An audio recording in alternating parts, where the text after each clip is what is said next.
"Oh no, I forgot my wallet," my friend always says, refusing to pay when they're with me. I was troubled by her behavior, but my husband came up with a plan.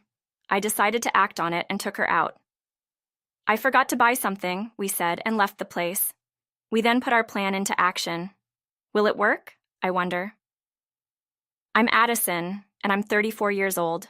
I currently work part-time. My husband, Johnny, earns a decent living. We live comfortably raising our 4-year-old son, Cliff. We used to live in an apartment but moved into a house after saving some money. That's when I met Susanna, a young mom in the neighborhood. She seems to be raising her husband's stepchild. I felt for Susanna and wanted to befriend her, but Susanna turned out to be quite a character. We had just moved in and didn't know her true nature, so we opened our hearts to Susanna easily. Today, after my son's gym class for kids, a regular activity held at the local gym to get kids moving, I decided to join in, hoping to fit into the new area quickly. It was a success, and I made friends with other local moms who invited me to lunch. The lunch was just sandwiches and coffee at a cafe near the gym. Then Susanna showed up as if she had sniffed us out. "Oh, Addison, what a coincidence. Are you here for a tea party?" she exclaimed loudly, rushing over. We all looked at Susanna with mixed feelings. Still, she joined us unbothered and ordered coffee. We had a bad feeling, but couldn't outright reject her, so we ended up having lunch with Susanna. As the lunch was wrapping up, we were about to split the bill. Then Susanna said, "I just happened to be here, so I don't need to pay, right?" We all exchanged looks, uttering, "What?" It was clear that Susanna's bad habit was kicking in. "Besides, you all ordered those dishes, not me. It's weird for me to pay," she insisted. We sighed at Susanna's logic. She always tries to find a reason to avoid paying. "But Susanna, you ate too, and you ordered coffee," I replied. "Then Addison, you can cover for me. I didn't plan to be here today and didn't bring any money. I just stumbled upon you guys," she said. We thought she shouldn't have joined if that was the case, though we didn't say it out loud. I refused, but Susanna insisted stubbornly. "I'll pay back later. Come on, Addison, you're older and we're neighbors. Let's be good neighbors." "So what? What's that supposed to mean?" I wanted to retort, but Susanna began her usual tantrums and stubbornly refused to pay. I didn't want this to drag on and trouble others, so I reluctantly agreed to her promise and paid for the both of us. I received sympathetic looks from those around us. Feeling awkward, I sighed yet again. This has been Susanna's behavior since I moved here. The next day I was at Susanna's house. I came to get the money back from yesterday. I visited her house to prevent her from claiming she didn't have her wallet. When I asked for the money, Susanna made a blatantly displeased face. "Really? Over just $10? Did you come all this way just for that? Addison, you're surprisingly petty," she said, clearly unwilling to pay. I had suspected this might happen. After all, Susanna had a history of not repaying me multiple times before. "You said that before and you never paid me back. You currently owe me over $100. "Please, enough is enough," I said a bit angrily. Susanna frowned even more, glaring at me like a petulant child, but I was determined not to give in today. Susanna's misdeeds were many. When I was driving to work, she would appear out of nowhere asking for a ride to the station. During shopping trips, she often avoided paying. When I confronted her, she would sulk like a child, acting as if I was the one in the wrong. "Johnny makes good money, right? But you, Addison, are so tight with money," she would say, which was incredibly frustrating. I could think of her as a sweet sister if only she was normal in conversations. As I stood there visibly annoyed, Susanna finally gave in, took out her wallet, and paid for yesterday's lunch. I accepted it, relieved for the moment. However, a few days later, Susanna held a grudge and said, "Hey, can you take me shopping? I want to go to this wholesale store that opened a bit far away. What do you say we go the day after tomorrow?" She went on with her plan, so I made up an excuse to decline. Then Susanna suddenly turned to Cliff, who was playing nearby, and asked in a sweet voice, "Hey, can I come shopping with you?" "Sure," Cliff replied. Seeing this, Susanna looked triumphantly at me. "Cliff is so kind, unlike you, Addison. It's terrible you won't even go shopping with me," she said. Faced with her victim-like plea, I couldn't help feeling irritated. Then Johnny came by. Thinking she could win him over, Susanna greeted him cheerfully and started talking about the shopping trip. I usually confide in Johnny about Susanna's selfishness, so I hoped he wouldn't be fooled and would refuse. But sure, why not? Johnny easily agreed. I was stunned by his response, and, feeling awkward to oppose alone, I reluctantly agreed. Pleased, Susanna happily left. After she was gone, I glared at Johnny. "Don't look at me like that," he said. "But it's Susanna. She'll surely forget her wallet and make us pay, like usual," I retorted. Johnny seemed unfazed, even though I thought he understood my concern. Feeling dissatisfied, I was about to complain more when Johnny said with a laugh, "I have a good idea." Curious, I listened to his plan and decided to go along with it. On the day of the shopping trip, Susanna hurried into the car before us. "Did you forget anything? Like your wallet?" she asked. "You too," I replied briefly, telling Johnny to start the car. We had left Cliff with my parents, and for some reason, Susanna's son was also left with them. I'm not going to comment on that. Soon we arrived at the wholesale store. Being new, it was super crowded. After about an hour of searching, we finally found a parking spot and entered the store, which was even more crowded inside. I kept our plan in mind. However, the plan wouldn't be necessary if Susanna actually paid for herself. "Look at this. Being a new store, they have so many kinds of food," Susanna exclaimed, filling her cart with large bags. "Don't mix your stuff with mine. Use your own cart," I advised. "We'll sort it out later," she dismissed. Despite my advice, my cart kept filling up with items. I regretted bringing a cart as I only wanted 2 or 3 things. She's not even looking at the prices. Guess she never intends to pay for herself, I thought. Unaware of our complaints, Susanna continued to scrutinize the products. Her audacity knew no bounds, and when it was time to pay, Susanna's bad habits started again. Uh-oh, that's true, I thought. Johnny and I exchanged worried glances. Susanna was rummaging through her purse, tilting her head as if waiting for us to ask what was wrong. When we didn't immediately respond, she couldn't contain herself any longer and loudly proclaimed, "Oops, I forgot my wallet." Johnny and I decided to put our plan into action. "Oh, I forgot to buy something," Johnny exclaimed while we were in line.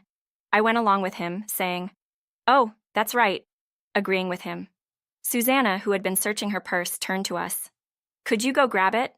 "Oh, but you might not know where it is," she said. "I remember where it is."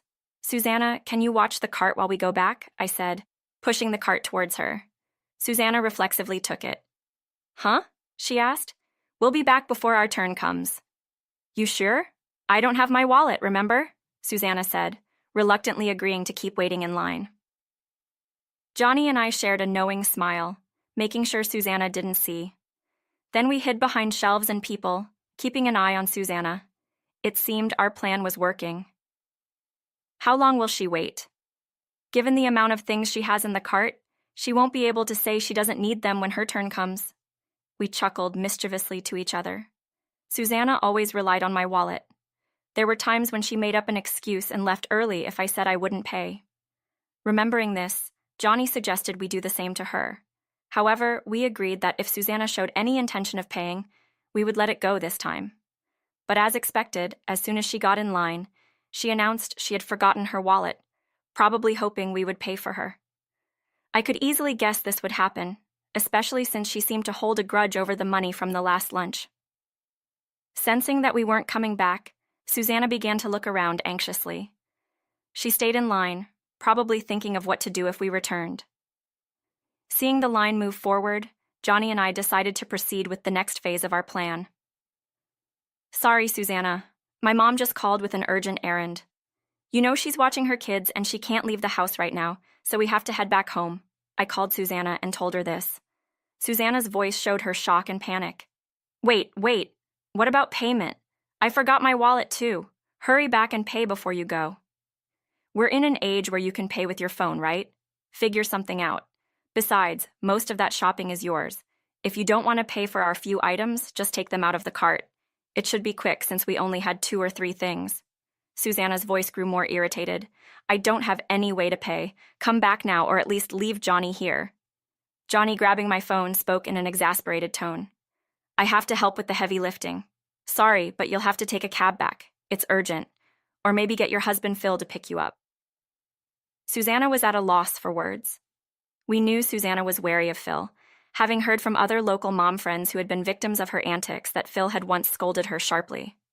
Still, she hadn't learned and continued her schemes behind Phil's back. That's the situation. If you're not sure how to use your phone to pay, ask the staff. They should be able to explain it since that register accepts it, I said. Susanna clenched her teeth. Did you set me up? Of course not. Isn't it normal to pay for your own things? Why would I set you up? Susanna fell silent, visibly frustrated. We ended the call with her and drove off, imagining Susanna causing a scene at the register, and shared a laugh. The next day, Susanna showed up at my house, clearly angry about yesterday. I reluctantly appeared at the entrance after repeated doorbell rings. There stood Susanna, her face red with anger. That was awful to leave me there. I want compensation, she demanded. I raised an eyebrow at her demand. Then she started ranting about the previous day. I panicked so much. You need to pay me double what you owe. Did you pay for our items too? I asked. Of course not. Why would I pay for your things? Susanna was furious, but seemed unaware of the absurdity of her words. You only paid for your own shopping. Why are you so angry? I feigned ignorance. Susanna exploded. I was deeply hurt being left behind. That's emotional distress. You should pay for the shopping, the taxi, and the damages. After all, you invited me to shop.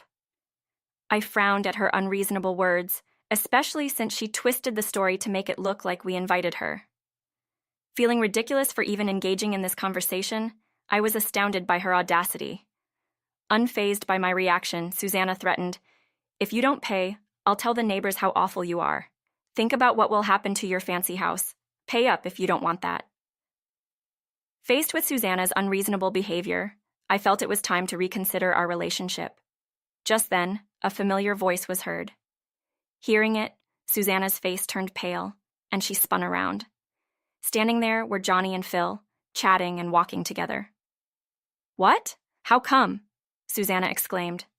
Oh, Johnny and Phil went fishing today. Seems like they're back, I said. I didn't know that, she yelled, but it was none of my business. Phil, hearing the commotion at the entrance, looked puzzled. What's going on? Oh, about yesterday, I began, when Johnny responded with, Oh, as he glared at Susanna with a look of understanding. Phil, sensing something was off, asked, What happened? Johnny explained about going to the wholesale store with Susanna and having to leave early for an urgent matter. Unfortunately, we ended up not being able to buy anything, Johnny said with a laugh.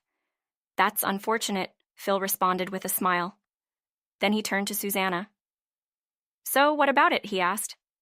Susanna, losing her previous assertiveness, stammered, trying to find a response. I told Phil about what Susanna had said to me. She seemed really hurt. I'm truly sorry, but asking for compensation and shopping money is a bit much. At this, Susanna's face turned blue. What are you talking about? She shouted. It's not like that. Huh? But isn't that why you came today? Was there another reason? Caught off guard, Susanna fell silent, her frustration evident. Phil frowned, sensing something amiss. Susanna looked shocked at Phil's reaction and turned to me for help, but I had no obligation to assist her. We won't leave you behind next time. Let's go shopping together again, okay? I said with a wry smile. Susanna left hastily, pale-faced. Afterwards, Phil scolded Susanna again. This was the second time something like this happened, and so his anger was understandable. He had actually investigated Susanna's misdeeds himself. Many local mom friends came forward with complaints, fueling Phil's anger. He confronted Susanna about why she was exploiting others. Under pressure, Susanna confessed to spending household money on designer purses and other luxuries. Having squandered the living expenses, she had been mooching off us mom friends to make ends meet. Hearing this, Phil was furious. Susanna had spent a significant amount, leading to discussions of divorce. Desperate not to divorce, Susanna pleaded with Phil, but he felt betrayed and kicked her out for the sake of their child. Eventually, they got divorced. Susanna returned to her family's home to help with farming. With the troublesome mom friend gone, the neighborhood is now very peaceful. We still keep in touch with Phil, though, and often lend him a hand.